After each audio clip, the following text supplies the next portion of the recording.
He was elected with a huge mandate only back in 2019, really. Big 80-seat majority, biggest election success we've had in the Conservative Party for about 40-odd years, really. There's still a lot to offer. We've been through a pandemic. And as you've seen last night, he's also won a vote of confidence as well. So absolutely, yeah, I think it's time to push on now. So what are you saying to those 148 of your colleagues who didn't back him, who want him gone?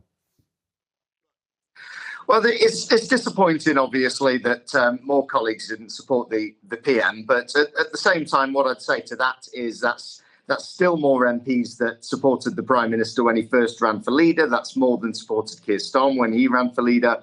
But those 148 colleagues, even though they voted differently to me, what I'd say to them is that, I have no ill feelings towards them at all. I think we need to listen and reflect and understand why those colleagues weren't happy and really kind of put our arms around them really and unite as a party, because the public, they don't like seeing politicians navel gazing, talking about themselves, and they want us to get on with it.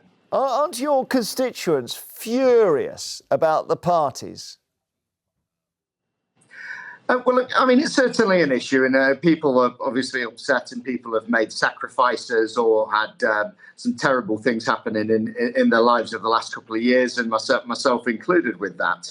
And it's not something that I would want to kind of underplay. It is an issue, but at the same time, it's not the issue. People want to talk about the cost of living. People want to talk about their gas and electricity bills as well. They don't want to hear politicians talking about Partygate all the time. Now, of course, Prime Minister, he did get that fine. I think I would have felt very hard done by if I'd have been given a fine for that. I'm sure many others would, but he's accepted it. He took responsibility for it, held his hands up and said, you know what, I'm not going to argue. I'm going to pay the fine. I'm going to get on with it. And of course, a lot of things went on that were wrong. And Sue Gray report said that.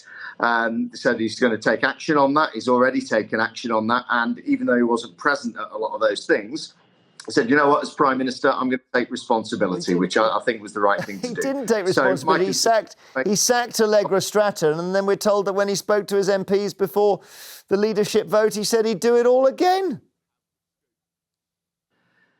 And we'll do it all again. Of course, the Prime Minister didn't think he was doing anything wrong. He thought he was acting within the rules. That's what he said to Parliament as well. He didn't take responsibility. And then in terms of COVID, there's lots of things we got right, lots of things we got wrong. You could point to things like the vaccine programme that we did a good job at.